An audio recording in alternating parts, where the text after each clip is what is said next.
The notification sound on my phone felt like a slap across the face at 7:32 in the morning.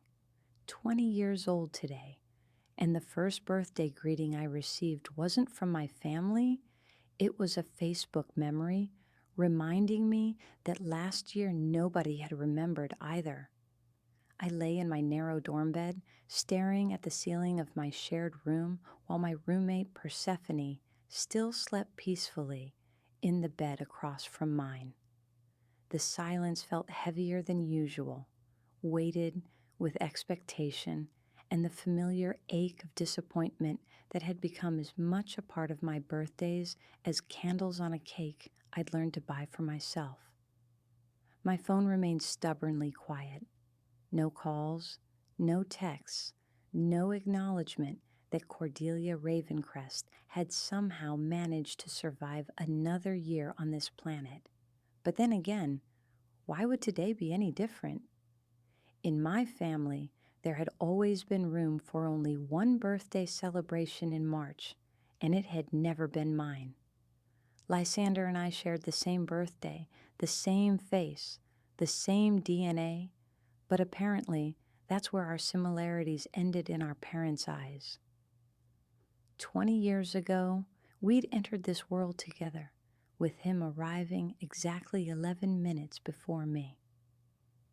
Those 11 minutes might as well have been 11 years for how much they'd shaped our entire lives.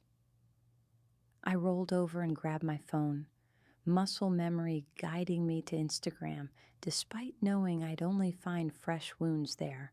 And there it was, posted 3 hours ago by my mother's account, a carousel of photos showing an elaborately decorated private dining room at Celestine's, the most expensive restaurant in our hometown. Dozens of guests, champagne flutes catching the light, and at the center of it all, Lysander wearing that effortless smile that had always come so naturally to him. The caption made my stomach clench. 20 years ago today, we were blessed with the most incredible miracle. Our son continues to amaze us every single day with his kindness, his intelligence, and his beautiful heart. We're so proud of the man he's become. Here's to many more years of celebrating our golden boy. Love you forever, Lysander. Golden boy, the phrase they'd used to describe him since we were old enough to understand language. I scrolled through the comments, dozens of them, all gushing about how wonderful Lysander was, how lucky my parents were, how bright his future looked. Aunts, uncles, family, friends, even some of my old high school classmates who'd somehow made it onto the exclusive guest list for this celebration I hadn't even known was happening. My throat felt raw, though I hadn't made a sound. 20 people at least, judging from the photos, a 3-course dinner at a restaurant where appetizers started at $45, a custom cake from Delacroix Patisserie that probably cost more than my textbook budget for the entire semester, all for my twin brother, while I sat alone in a dorm room 200 miles away, apparently so forgettable that my own parents couldn't be bothered to send a text. I kept scrolling, torturing myself with each image. There was Lysander, cutting the cake while everyone cheered. There he was giving a speech, glass raised high, looking every inch the beloved son they'd always wanted him to be. There were my parents, Mom in her pearl gray dress that I recognized from her work events, Dad in his best suit, both of them beaming with pride as they flanked their precious miracle child. And then I saw something that made me sit up so abruptly that Persephone stirred in her sleep. In one of the background photos, barely visible behind a cluster of guests, was my grandmother's portrait, the same silver frame photograph that usually sat on my parents' mantelpiece, now displayed prominently on a side table at the restaurant, surrounded by white roses and flickering candles like some kind of shrine. Grandmother Ophelia had been dead for 3 years, but her presence at Lysander's celebration felt like a message. She'd always been the only family member who'd tried to treat us equally, though even she'd struggled against the current of favoritism that ran so deep in our household. But seeing her portrait there, watching over this celebration that I'd been excluded from entirely, brought back memories I'd tried to bury. Memories of the last conversation we'd had, just weeks before she died. The way she'd gripped my hand with surprising strength despite the cancer eating away at her body, and whispered words that I'd convinced myself I must have imagined. The truth about your family is in the blue box, dear one. When you're ready to use it, you'll know. I'd searched her house after the funeral, looking for any blue box, but found nothing. Eventually, I decided it was just the morphine talking, the confused rambling of a dying woman who'd been trying to comfort her neglected granddaughter. But now, looking at her portrait presiding over this elaborate celebration of the child who'd always mattered more, I felt that familiar stirring of curiosity mixed with hurt. My phone buzzed with a text from my roommate Jennifer, who was spending spring break at home in California. "Happy birthday, babe. Hope your family is spoiling you rotten today. Can't wait to hear all about it when I get back." I stared at the message for a long moment, then typed back, "Thanks. Having a quiet day? Just relaxing." The lie came easily. I'd had 20 years to perfect the art of covering for my family's indifference. But as I set the phone aside, something crystallized in my chest. Not the familiar resignation I'd grown accustomed to, but something sharper and more determined. I was tired of making excuses for people who couldn't even remember I existed. Tired of pretending that their treatment of me was normal, acceptable, something I should just learn to live with. I swung my legs out of bed and padded across the cold linoleum floor to my desk, where my laptop sat closed among scattered textbooks and empty coffee cups. The cursor blinked expectantly as I opened a new browser window and typed in the address for the university's online directory. It took me less than 5 minutes to find what I was looking for. Professor Emeritus Gideon Ashworth, retired from the history department, but still maintaining an office in the graduate wing. His specialty was genealogical research and family documentation, something I remembered from a lecture he'd given during my freshman orientation about the importance of preserving family histories. More importantly, he was the professor my grandmother had specifically mentioned during one of our last conversations, though at the time I hadn't understood why she'd brought him up. "Such a thorough researcher," she'd said, studying me with those sharp blue eyes that never missed anything. "The kind of man who finds things that other people prefer to keep hidden." I grabbed my phone and dialed the number listed in his faculty profile, not even checking the time. The call went straight to voicemail, but I left a message anyway, my voice steadier than I'd expected it to be. "Professor Ashworth, this is Cordelia Ravencrest. I'm a sophomore here at the university. My grandmother was Ophelia Ravencrest. She passed away 3 years ago. I think she may have left some materials with you for safekeeping, and I'd like to discuss retrieving them. I can be reached at this number anytime. Thank you." I hung up and sat back in my desk chair, surprised by how calm I felt. For the first time in years, I'd done something proactive instead of just accepting whatever scraps of attention my family decided to throw my way. It felt dangerous and liberating at the same time. The rest of the morning passed in a blur of normal Sunday activities. I showered, did laundry in the basement of my dormitory, caught up on reading for my American literature class. I even treated myself to a birthday breakfast at the cafe near campus, pancakes with strawberries and whipped cream, coffee that actually tasted good, a small celebration for an audience of one. But underneath the mundane routine, I kept thinking about that blue box my grandmother had mentioned. The more I considered it, the more certain I became that Professor Ashworth would know what she'd been talking about. Ophelia Ravencrest had been many things: brilliant, stubborn, fiercely protective of the people she loved. But she'd never been confused or incoherent, not even at the end. My phone rang at exactly 2:15 that afternoon, jarring me out of my thoughts as I sat in the campus library pretending to study for my psychology exam. The caller ID showed a local number I didn't recognize. Miss Ravencrest. The voice was cultured, careful, with the faint trace of an accent I couldn't quite place. "This is Professor Ashworth, returning your call. I believe we have quite a bit to discuss."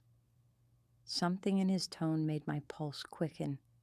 "Thank you for calling back so quickly, Professor. I hope I didn't interrupt your weekend." "Not at all, my dear. Your grandmother was very specific about when you might contact me, though I must admit I expected it to happen much sooner. She said you'd reach out when you were ready to learn the truth about your family's, shall we say, unique situation." I gripped the phone tighter, my textbooks forgotten. "She really did leave something with you?" "Indeed, she did. Quite a comprehensive collection, actually. But this isn't a conversation we should have over the telephone. Are you able to come to my office this evening? I'll be there until 8 o'clock, and I believe you'll find what your grandmother preserved to be most illuminating." "I'll be there," I said without hesitation. "Professor, can you tell me, did she explain why she kept these materials from the family?" There was a pause, long enough that I wondered if the call had dropped. Then Professor Ashworth spoke again, his voice gentler but somehow more serious. "Your grandmother understood that some truths are too dangerous to reveal until the right person is ready to handle them responsibly. She believed that person would be you, Miss Ravencrest. I hope for both your sakes that she was correct." After we arranged to meet, I sat in the library for another hour, staring at the same page of my textbook without absorbing a single word. Students moved past my table in quiet clusters, heading back to their dorms for Sunday evening routines, and I envied their normalcy. Whatever Professor Ashworth was going to show me, I had the feeling it would change everything about how I understood my place in my family. The history department building was nearly empty when I arrived at 7:30, my footsteps echoing in the marble-floored corridors lined with portraits of long-dead academics. Professor Ashworth's office was on the 3rd floor, at the end of a hallway that smelled like old books and furniture polish. He opened the door before I could knock, as if he'd been waiting by the window for me to arrive. Gideon Ashworth was exactly what I'd expected a retired history professor to look like: tall and thin, with silver hair and wire-rimmed glasses, wearing a cardigan that had probably been in style 30 years ago. But his eyes were kind, and when he smiled, I saw a hint of the same mischief that had always sparkled in my grandmother's expression. "Come in, dear," he said, gesturing me into an office that looked like a literary tornado had passed through it. Books were stacked on every available surface, papers covered his desk in seemingly random piles, and filing cabinets lined the walls from floor to ceiling.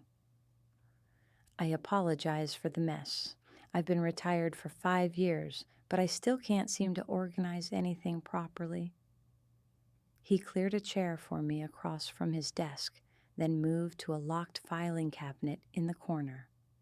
From his keychain, he selected a small silver key and opened the bottom drawer, withdrawing a rectangular wooden box painted in deep blue with delicate gold filigree around the edges.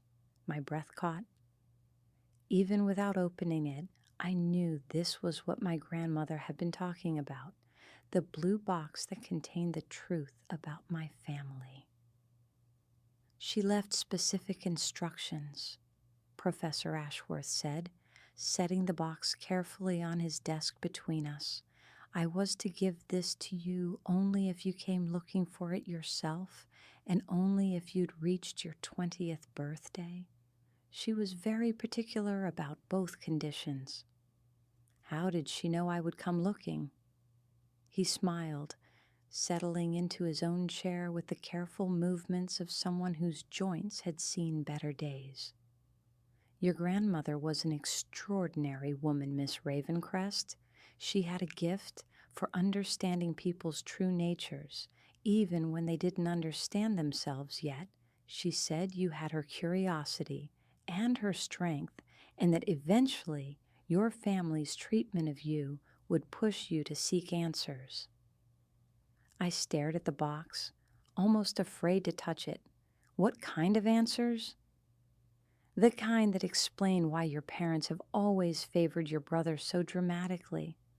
The kind that might help you understand why you've never quite fit into the family dynamic, no matter how hard you've tried. He leaned forward slightly. But before we open this, I need you to understand something important. The information your grandmother preserved, it's not just family history, it's evidence. Evidence of what? Of choices your parents made long before you were born, choices that have shaped everything about your life and your brother's life, though neither of you has known it. Professor Ashworth's expression grew more serious. Your grandmother discovered these truths by accident, and she spent years deciding what to do with the knowledge. She chose to preserve it for you because she believed you deserved to know, but also because she thought you might be strong enough to use it wisely. My hands were trembling as I reached for the box. The wood was smooth under my fingers, well cared for, despite its age. When I lifted the lid, the hinges moved silently, revealing contents that made my heart stop. The first thing I saw was a birth certificate, my birth certificate, but not the one I'd always believed was mine. This one showed different information entirely. Same hospital, same date, same time, but different parents listed in the formal spaces that defined identity and belonging. I lifted the document with shaking hands, reading the names over and over again, as if repetition might change them somehow. But the text remained stubbornly consistent. Father, Marcus Ellington Ravencrest. Mother, unknown. I don't understand, I whispered. Who is Marcus Ellington Ravencrest? Professor Ashworth was watching me with gentle eyes, clearly prepared for my shock. Your grandfather's younger brother. He died in a car accident when you were 3 months old, which is why you have no memory of him. Your grandmother was the only one who knew the truth about your parentage. The box contained dozens of other documents, legal papers, medical records, correspondence between my grandmother and various lawyers and private investigators. But the piece that shattered everything I'd believed about my family was a DNA test result dated just 6 months after my birth, showing conclusively that Lysander and I were not full siblings. We shared a mother, but our fathers were different men entirely. Your parents couldn't have children naturally. Professor Ashworth explained gently as I stared at the scientific proof of my separate identity. They underwent fertility treatments for years without success. Finally, your mother became pregnant through artificial insemination from a donor, the pregnancy that resulted in Lysander. I looked up at him, my vision blurry with unshed tears. And me? You were conceived naturally, 3 weeks after your brother, during a brief affair your mother had with her brother-in-law. When she realized she was pregnant with a second child, she convinced everyone that you were twins, born from the same father as Lysander. Professor Ashworth's voice was matter-of-fact, but I could see the sympathy in his expression. Your biological father never knew you existed. The room felt like it was spinning around me. Everything I'd always attributed to personality differences or parental preference suddenly had a much darker explanation. I wasn't the less favored child because of something wrong with me. I was the living reminder of my mother's infidelity, the evidence of a mistake she'd spent 20 years trying to pretend never happened. Does Lysander know? I asked, my voice barely above a whisper. No. Your grandmother was certain that he has no idea about any of this. In his mind, you're his twin sister, just as you've always believed you were. Professor Ashworth leaned back in his chair. The question now, Miss Ravencrest, is what you plan to do with this information. I closed the box carefully, my hands still trembling. Through the office window, I could see the campus quad where students were heading to dinner, living their normal lives without the weight of family secrets crushing down on them. Part of me wanted to put the box back in the filing cabinet and pretend I'd never opened it. But a larger part, the part that had been hurt and confused and made to feel like I didn't belong for 20 years, wanted to march home and confront my parents with every single document. My grandmother left instructions, didn't she? I said, about what I should do. Professor Ashworth nodded, opening the box again and withdrawing an envelope I hadn't noticed before, sealed with wax and stamped with my grandmother's initials. She did indeed, but she also said that her suggestions were exactly that, suggestions. The choice of how to proceed would be entirely yours. I took the envelope, but didn't open it immediately. Instead, I sat in the growing darkness of Professor Ashworth's office, holding the weight of my family's lies in my hands and trying to decide what kind of person I wanted to be. The kind who kept quiet and maintained the peace, or the kind who demanded the truth even if it destroyed everything. The answer, when it came to me, felt as natural as breathing. I thought about the Instagram photos from this morning, the elaborate celebration I'd been excluded from, the years of feeling like I was somehow defective because I couldn't earn the love that came so easily to my brother. I thought about my parents who'd chosen to build their family on a foundation of deception and who'd made me pay the price for their choices every single day of my life. But most of all, I thought about my grandmother, who'd risked everything to preserve the truth for me, believing I was strong enough to handle it and wise enough to use it well. Professor Ashworth, I said, breaking the envelope's wax seal with steady fingers, I think I'm ready to make that phone call. As I unfolded my grandmother's letter, her familiar handwriting seemed to shimmer in the lamplight, each carefully formed word carrying the weight of secrets she'd guarded for decades. My dearest Cordelia, the letter began, if you're reading this, then the day has finally come when you've grown tired of being treated as less than you are. I've watched your parents favor Lysander for reasons you couldn't possibly understand, and it has broken my heart to see you blame yourself for their coldness toward you. The truth is not your burden to carry, sweet girl, but it is your weapon to wield if you choose. Your mother made a choice 20 years ago that has shaped every moment of your life since, and your father has been complicit in maintaining the lie that followed.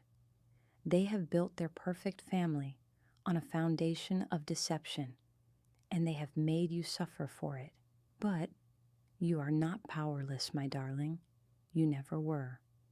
In this box, you'll find everything you need to reclaim your rightful place, not as the forgotten daughter, not as the less favored twin, but as the young woman who has the strength to demand the respect and acknowledgement she deserves. The choice of how to use this information is yours alone. You can confront them privately and demand they treat you fairly from now on. You can expose their deception publicly and watch their carefully constructed image crumble. Or you can use the leverage these documents provide to secure your future, your education, your independence, your right to be seen and valued. Whatever you decide, know that I am proud of the woman you've become despite their neglect. You have inherited my stubborn streak and my refusal to accept less than you deserve. Use both wisely. There is one more thing you should know, though I debated whether to tell you. Your biological father, Marcus, left a trust fund in your name before he died.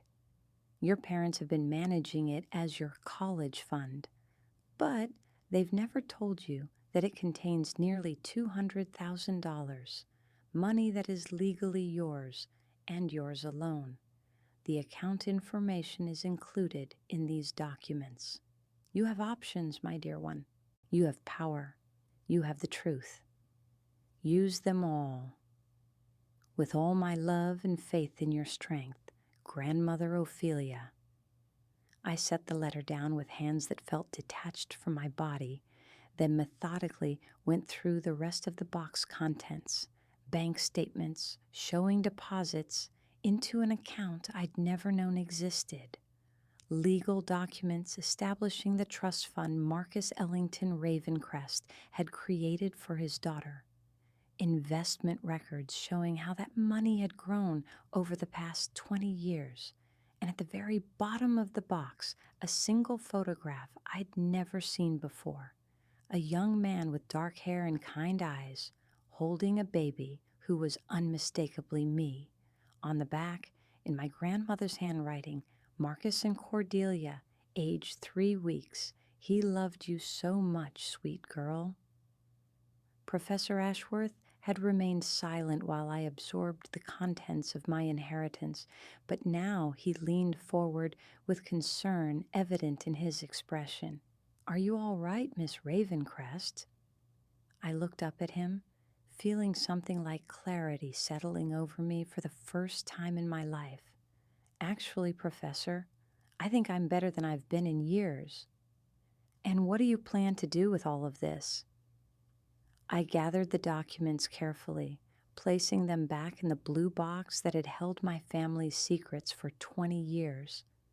My phone felt heavy in my pocket, the same phone that had delivered the crushing blow of my family's indifference this morning, and that would now deliver something very different. "I'm going to make a phone call," I said, standing up and extending my hand to Professor Ashworth. "Thank you for keeping my grandmother's trust all these years. I think she would be proud of what happens next." He shook my hand warmly, his grip firm despite his age. "I have no doubt of that, my dear. Your grandmother always said you had the heart of a fighter. I believe it's time your family discovered that for themselves." I left his office, carrying the blue box like a talisman, my steps echoing through the empty corridors with a confidence I'd never felt before. Outside, the campus was quiet in the way that only Sunday evenings could be. Students settled into their routines, preparing for another week of classes and ordinary concerns. But as I walked back toward my dormitory, I knew that my ordinary life was over. Tomorrow, everything would be different. My family would finally understand that Cordelia Ravencrest was not a daughter who could be ignored, forgotten, or pushed aside. I pulled out my phone and scrolled to my mother's contact information, my thumb hovering over the call button. Somewhere 200 miles away, she was probably still basking in the glow of Lysander's perfect birthday celebration, probably posting more photos to Instagram, probably feeling satisfied with how well she'd managed to maintain the fiction that had defined our family for 2 decades. In a few minutes, all of that would change. I thought about the Instagram post that had started this day, the casual cruelty of parents who could rent out an entire restaurant for one child while completely forgetting the existence of another. I thought about 20 years of birthday parties I'd attended alone, graduations where my accomplishments were overshadowed by Lysander's mere presence, family gatherings where I had felt like an uninvited guest in my own life. Most of all, I thought about my biological father, Marcus Ellington Ravencrest, who had died without ever knowing that his daughter had inherited his stubborn streak and his refusal to accept less than she deserved. The blue box tucked securely under my arm. I pressed call and listened to the phone ring once, twice, 3 times before my mother's familiar voice answered. "Cordelia, is everything all right? It's rather late to be calling." I smiled then, really smiled, for the first time all day. "Hello, Mother. Actually, I think everything is about to be perfect." The silence that followed stretched long enough for me to count my heartbeats, 7 rapid thuds, before my mother finally responded, her voice carrying that carefully controlled tone she used when she suspected trouble but wasn't sure of its source. "Perfect. That's wonderful, dear. I hope your birthday has been pleasant."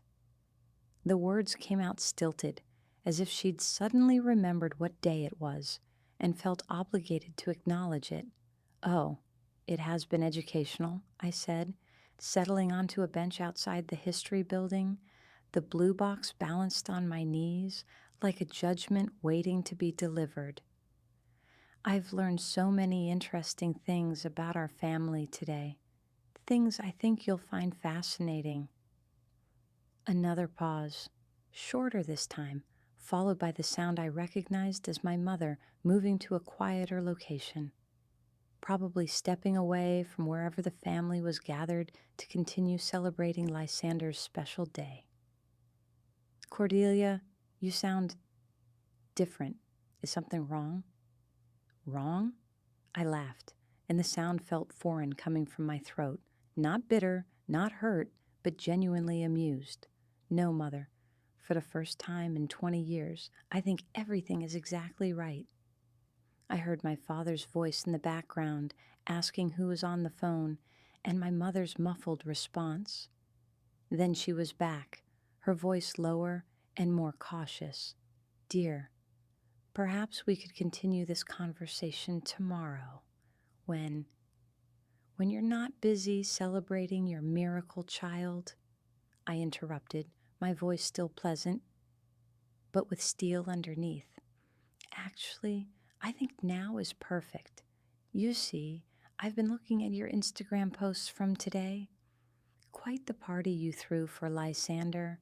Celestine's restaurant, champagne, custom cake from Delacroix Patisserie. It must have cost thousands. Cordelia, 20 years ago, you were blessed with the most incredible miracle. I quoted her caption back to her, each word precisely enunciated. Such a beautiful sentiment about your golden boy. I'm curious, though. What would you call the other child who was born that day? The one you forgot to mention in your post? The silence was longer this time, heavy with the weight of 20 years of careful deception suddenly cracking under pressure. When my mother spoke again, her voice had changed entirely. Gone was the patronizing sweetness, replaced by something sharper and more guarded. What exactly are you implying? I'm not implying anything, Mother. I'm stating facts. I opened the blue box and withdrew the DNA test results, though she couldn't see them through the phone. For instance, the fact that Lysander and I are not twins, the fact that we don't share the same father, the fact that you've been lying to both of us our entire lives. The gasp that escaped her was barely audible, but I caught it. 20 years of wondering why I never quite fit, why their love for me always felt conditional and distant, and that tiny sound contained all the confirmation I'd needed. I don't know what you think you've discovered, but I discovered the truth, courtesy of Grandmother Ophelia. I kept my voice conversational, almost casual, while inside I felt the intoxicating rush of finally holding power in a relationship where I'd always been powerless. She left quite a comprehensive collection of documents with Professor Ashworth. DNA tests, medical records, legal papers, even some lovely photographs of me with my biological father. The phone clattered as if my mother had dropped it or nearly dropped it. I heard scrambling sounds, then my father's voice, clearer now, demanding to know what was happening. "Give me the phone, Vivian." His authoritative tone carried clearly across the connection. The voice that had dismissed my concerns, minimized my achievements, and made me feel like a burden for 20 years. "Hello, Daddy." I used the childhood name deliberately, knowing how much he disliked it from me. "I was just telling Mother about my fascinating birthday discovery. Would you like to hear about it too?" "Cordelia?" His voice was clipped, controlled in that way that meant he was furious but trying to hide it. "Whatever you think you found, whatever nonsense someone has filled your head with, we need to discuss this as a family, not over the phone." "Oh, but we are discussing it as a family," I said sweetly. "At least we're discussing it with the family members who matter. I assume Lysander is still there? Still basking in the glow of your celebration of the miracle child who isn't even biologically yours?" The sharp intake of breath from both my parents was audible. I heard my father say something harsh under his breath, then the sound of a door closing. "You need to stop this right now." My mother's voice was back on the line, but shakier than before. "You don't understand the situation, the complexities." "I understand perfectly," I interrupted. "I understand that you had an affair with Uncle Marcus while undergoing fertility treatments with Dad. I understand that when you realized you were pregnant with his child, you convinced everyone I was Lysander's twin to cover up your infidelity. I understand that my biological father died without ever knowing I existed." "Cordelia, please." "I understand that you've spent 20 years punishing me for being the evidence of your mistake, making me feel unwanted, unloved, less important than the son you could display with pride because his existence didn't threaten your perfect marriage." My mother was crying now. I could hear the tears in her voice, the break in her careful composure, but I felt no satisfaction in her pain, only a deep sadness for all the years we'd wasted in this elaborate charade. "But here's what I think you don't understand," I continued. my voice gentler now, but no less firm. I'm not a child anymore. I'm not the powerless little girl who accepted whatever scraps of attention you decided to give her. I'm a woman with options, with evidence, and with a substantial trust fund that you've been managing without my knowledge. The trust fund? My father's voice was back, sounding older than I'd ever heard him. Nearly $200,000, according to the bank statements grandmother preserved. Money that Marcus left for his daughter. Money that belongs to me, not to you. I stood up from the bench, energy coursing through me as I finally spoke truths that had been buried for decades. I'm curious how you've been explaining those deposits to your accountant all these years. We were saving it for your college expenses, my mother said quickly. Every penny has been preserved for your education, your future. My future that you've been trying to control by keeping me financially dependent on you. My future that apparently didn't include being invited to family celebrations or being acknowledged as worthy of the same love you shower on Lysander. My voice rose, despite my best efforts to stay calm.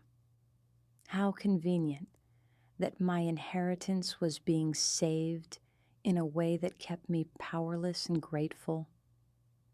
I heard muffled conversation on the other end of the line, my parents conferring in urgent whispers while their 20-year deception crumbled around them. Finally, my father spoke again, his voice attempting to regain its usual authority. You need to come home immediately so we can discuss this properly. This is not a conversation to have over the phone.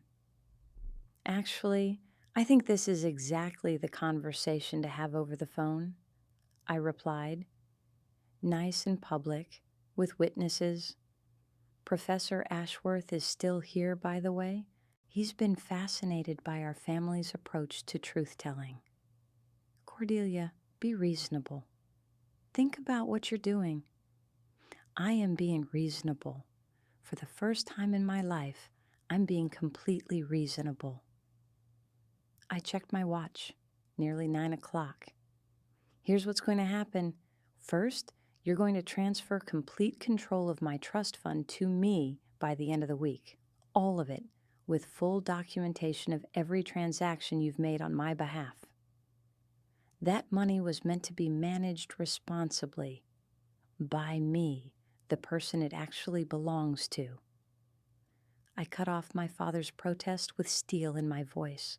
Second, you're going to treat me with the same respect and consideration you show Lysander. Same level of celebration for my achievements, same level of interest in my life, same level of love and support. We do love you, my mother began. Then you're going to start acting like it. No more forgotten birthdays, no more being excluded from family celebrations, no more making me feel like I should be grateful for the basic acknowledgement that I exist. The line was quiet, except for my mother's soft crying and the sound of my father's heavy breathing. And third, I continued, my voice steady, despite the magnitude of what I was about to say, you're going to tell Lysander the truth. Absolutely not. My father's response was immediate and sharp. That would destroy him. Not telling him the truth is destroying me, I shot back. He deserves to know why his parents have treated his supposed twin sister like a stranger for 20 years. He deserves to understand why I've always felt like an outsider in our own family. Cordelia, please consider. I have considered. For 20 years, I've considered your feelings, your comfort, your need to maintain this fiction you've built. Now, you can consider mine. I took a deep breath, preparing to play the card that would change everything. You have 48 hours to tell him yourselves. If you don't, I will. The silence that followed was so complete, I wondered if the call had dropped. Then I heard my father speaking to my mother in urgent, hushed tones, their words too low to make out clearly, but the panic evident in their cadence. "You're asking us to tear apart our family?" my mother said finally, her voice thick with tears. "I'm asking you to stop living a lie," I corrected. "The family was already torn apart, Mother. I've been living on the outside of it my entire life. All I'm doing is demanding that you acknowledge it."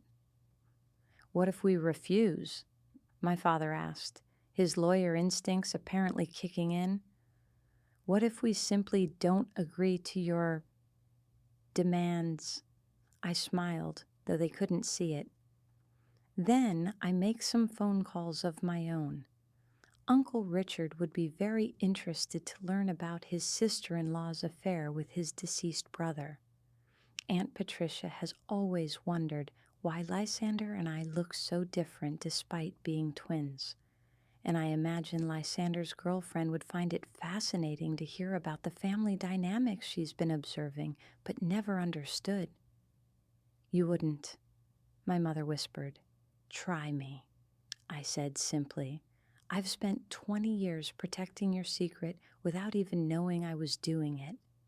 I've absorbed your coldness, your distance, your obvious preference for Lysander, and I've made excuses for it to everyone who noticed. Teachers, friends, other family members who commented on how differently you treated us. I defended you. I covered for you. I protected the lie that was slowly killing me inside." I stood up and began walking toward my dormitory, the blue box tucked securely under my arm like armor. "But that ends tonight. Either you start treating me like your daughter, your real, worthy, deserving daughter, or everyone in our family learns exactly why you never could." "Cordelia, please." My mother tried again. 48 hours, I repeated firmly. "Tell him the truth. Transfer my money and start acting like parents who love both their children equally. Or watch me burn down the perfect image you've spent 2 decades building." I hung up before they could respond, my heart pounding with adrenaline and something that felt remarkably like freedom. Professor Ashworth was waiting for me outside the building, having apparently decided that discretion was the better part of valor and that our conversation had reached its natural conclusion. "How do you feel, Miss Ravencrest?" he asked kindly, walking beside me as we headed across the darkened campus. "Terrified," I admitted, "and exhilarated and sad, all at the same time." "That sounds like an entirely appropriate response to what you've just done." I hugged the blue box tighter, my grandmother's legacy of truth and strength. "Do you think I did the right thing?" Professor Ashworth was quiet for a long moment, considering the question with the same careful attention he'd probably given to historical disputes and academic controversies throughout his career. "I think," he said finally, "that your grandmother would be proud.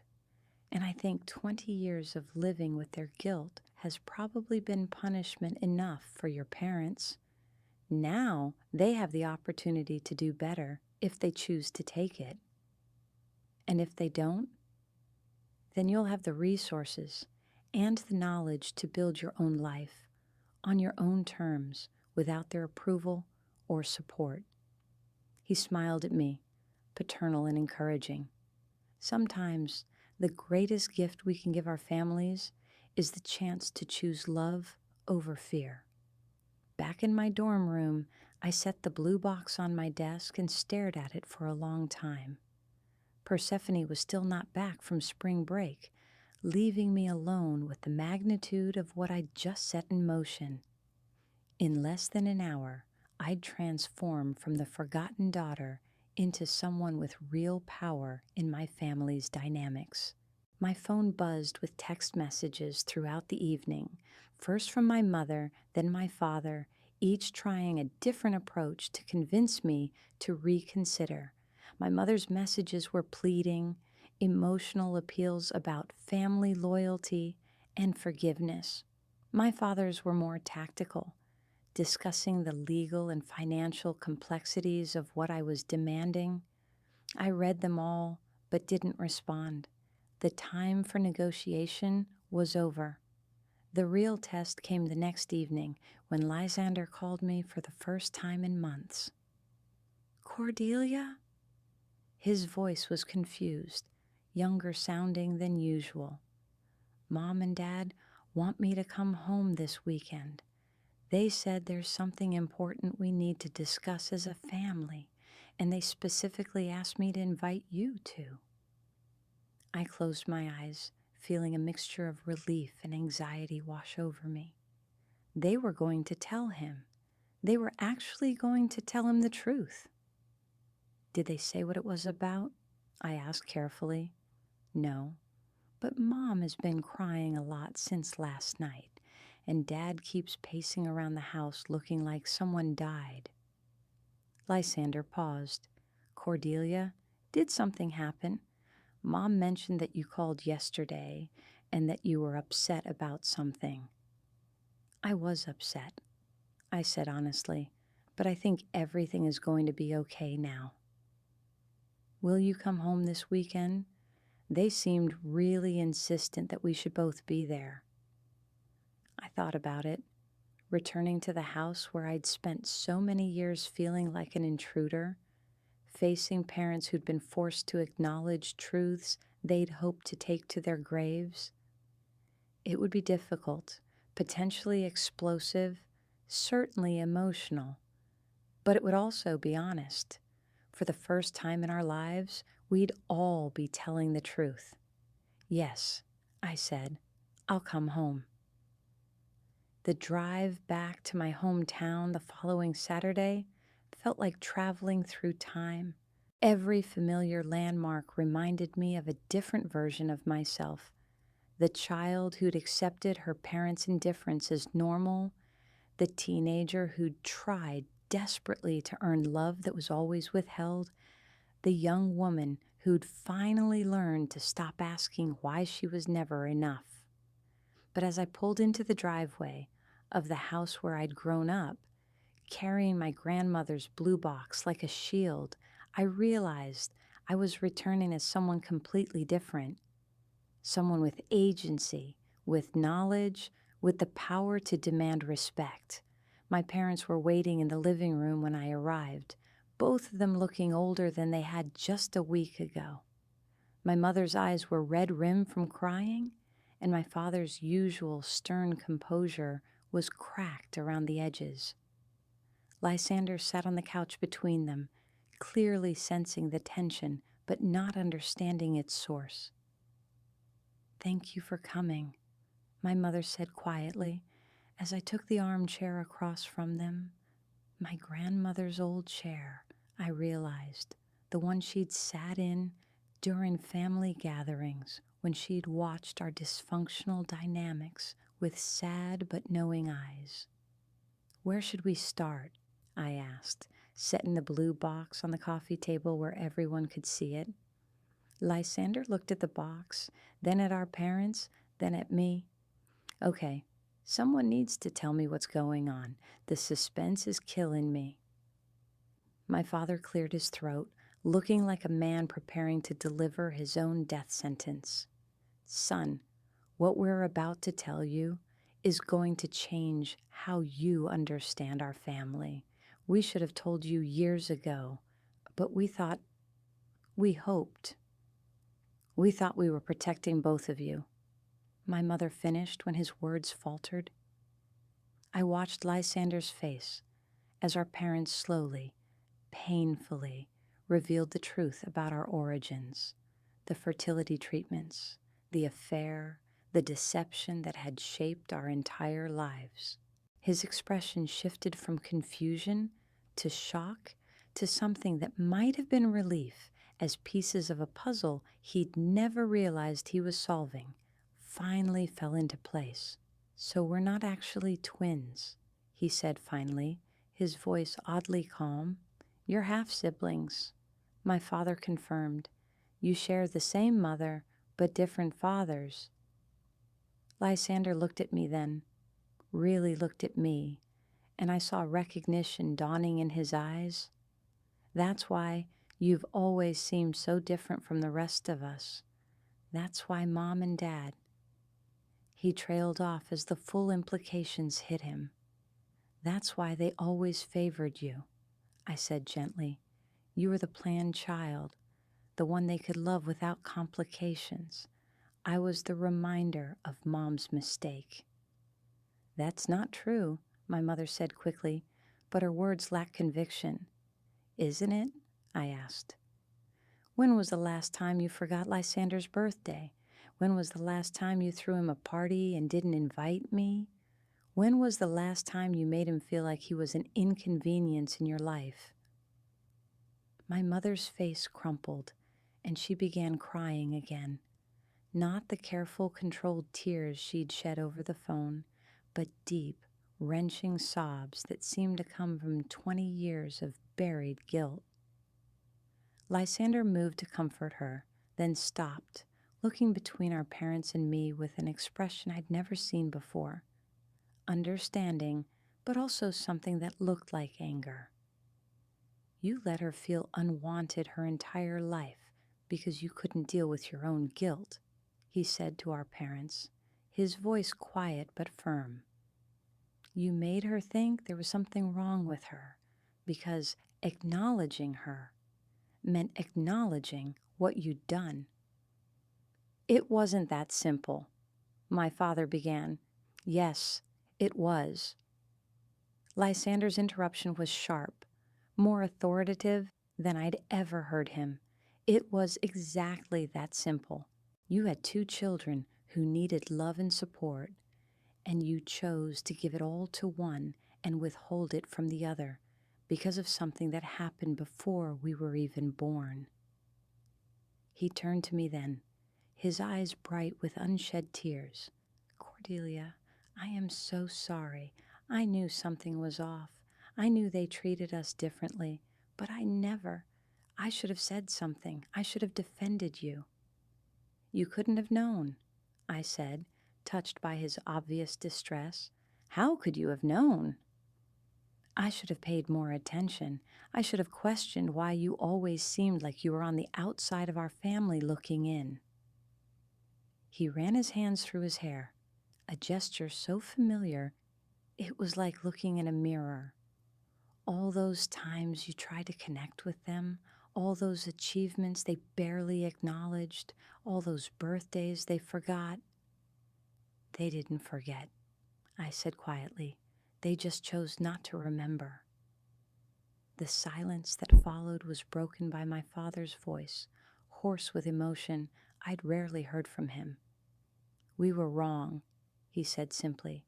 "We were scared and selfish and wrong, and we hurt you in ways that are probably irreparable." I studied his face, looking for the manipulation I'd grown accustomed to, the careful positioning that had characterized most of our interactions. But what I saw instead was genuine remorse, the kind of raw regret that couldn't be faked. "The question is," I said carefully, "what happens now?" My mother looked up from her tears, hope flickering in her eyes. "What do you want to happen?" It was the first time in my life that either of my parents had asked me what I wanted, and the significance of that wasn't lost on any of us. "I want honesty," I said. "Complete honesty, going forward. No more secrets, no more half-truths, no more protecting Lysander from uncomfortable realities while leaving me to figure everything out on my own." They nodded, and I could see them both making mental notes, preparing to change patterns that had been 20 years in the making. "I want respect," I continued, "the same level of celebration for my achievements, the same level of interest in my life, the same assumption that I'm capable and worthy of good things." Yes, my mother whispered. Of course. And I want my trust fund transferred to my control immediately, all of it, with complete financial transparency about how it's been managed. My father shifted uncomfortably, but nodded. Your grandmother's lawyer can handle the transfer. We'll provide all the documentation you need. I looked at Lysander, who had been listening to our negotiations with thoughtful attention. What about you? I asked him. How do you feel about all of this?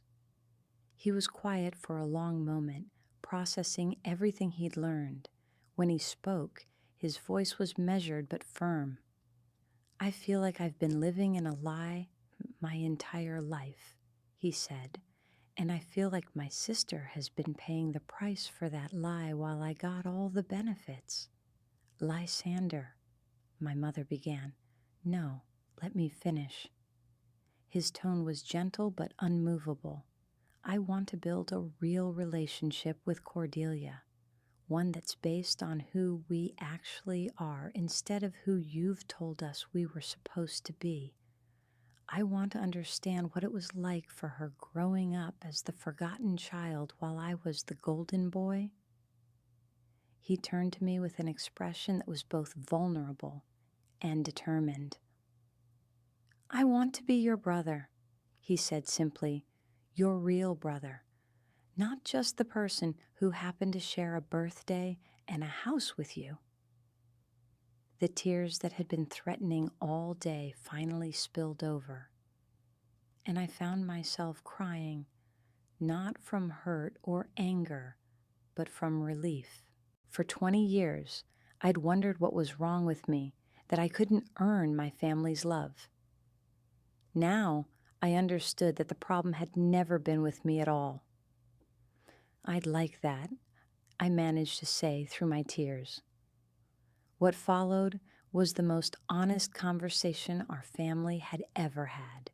We talked about specific incidents, birthdays missed, achievements overlooked, the subtle and not so subtle ways I'd been made to feel like I didn't quite belong. My parents listened without defending themselves, accepting responsibility for choices they'd made and damage they'd caused. Lysander asked questions I'd never expected from him, wanting to understand not just the facts of our situation, but the emotional reality I'd lived with. He seemed genuinely horrified by some of the stories I told, instances of favoritism so blatant that I'd normalized them as simply the way our family worked. The college fund thing bothers me the most, he said when I finished explaining how I'd worked 3 jobs to pay for school while he'd received full financial support. They had money set aside specifically for you, and they let you struggle instead of just telling you about it. They were controlling me, I realized aloud, keeping me dependent so I couldn't become too independent, too confident. If I'd known I had financial resources of my own, I might have demanded better treatment. My father winced at this assessment, but he didn't deny it. As the afternoon wore on, something remarkable began to happen. The tension in the room slowly eased, replaced by something that felt almost like hope. Not the naive hope that everything could immediately return to normal, but the cautious optimism that maybe, with work and time and genuine effort, we could build something better than what we'd had. I have a proposal, Lysander said as the sun began to set outside our living room windows. Next weekend is Easter. What if we do it properly this time? Equal attention, equal celebration, equal acknowledgement that we're both valued members of this family. My parents looked at each other, then at me, waiting for my response. I'd like that, I said, but I want to be involved in the planning, not just invited to something you've organized without me, but actually included in the decisions. Of course, my mother said quickly. Whatever you want. As I prepared to drive back to school that evening, my parents walked me to my car, something they'd never done before. The gesture was small, but it felt significant in its ordinariness, like the kind of thing parents might naturally do for a daughter they loved. "Cordelia," my mother said as I opened my car door, "I need you to know that we did love you. We do love you. We let our fear and guilt get in the way of showing it properly." I studied her face in the gathering dusk, seeing vulnerability there that I'd never been allowed to witness before. "I believe you loved me," I said carefully, "but love without action isn't really love, is it? It's just a feeling you keep to yourself." She nodded, tears flowing again. "We'll do better. I promise we'll do better." My father stepped forward then, and for a moment I thought he might try to hug me, something that would have felt forced and artificial. Instead, he simply said, "Your biological father would be proud of the woman you've become. Marcus always said the strongest people were the ones who could stand up for themselves with grace." The comment surprised me, both because he had voluntarily mentioned Marcus, and because it suggested he'd known his brother better than I'd realized. "You remember him?" I asked. "He was my brother," my father said simply. "Despite everything, despite the affair and the complications it created, he was still my brother, and he would want you to have every opportunity, every advantage, every bit of love and support you deserve." As I drove away from the house that night, I caught sight of Lysander standing in the front window, watching me leave. He raised his hand in a wave that looked less like goodbye and more like a promise. The following weeks brought changes I hadn't dared to hope for. My trust fund was transferred to my control with meticulous documentation of every transaction, and to my surprise, my parents had actually managed it well, turning my biological father's bequest into nearly $250,000 through careful investments. More importantly, my phone began ringing regularly. My mother called to tell me about her day, to ask about my classes, to share family news I'd never been included in before. My father sent me articles he thought I'd find interesting, asked for my opinions on current events, treated me like someone whose thoughts mattered. Lysander and I began having weekly conversations that gradually evolved from awkward attempts at connection to genuine friendship. He told me about pressures I'd never realized he'd faced, the burden of being the perfect child, the weight of knowing he was loved, but not understanding why his sister wasn't. "I always felt guilty," he confessed during one of our late-night phone calls. "Even when I didn't understand why, I felt guilty about how easily everything came to me while you had to fight for everything."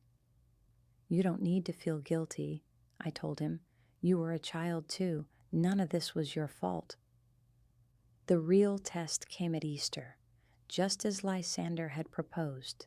For the first time in my life, I was included in the planning of a family gathering from the very beginning. My suggestions for the menu were taken seriously. My schedule was consulted before dates were set. My preferences were considered equal to everyone else's. When I arrived at the house that Sunday morning, I found a dining room set with 4 place settings, not 3 with one hastily added when someone remembered I existed. The flowers were in colors I'd mentioned liking. The music playing in the background included songs from artists I'd introduced to the family. But the moment that truly convinced me that things had changed came when my father stood to offer a toast before our meal. "To our family," he said, raising his glass and looking directly at me. "To the children who made us better than we were, and to the daughter who was strong enough to demand the love she'd always deserved. It wasn't a perfect resolution. 20 years of damage couldn't be undone in a few weeks of effort. There were still awkward moments, still times when old patterns threatened to reassert themselves, still conversations that felt tentative and careful.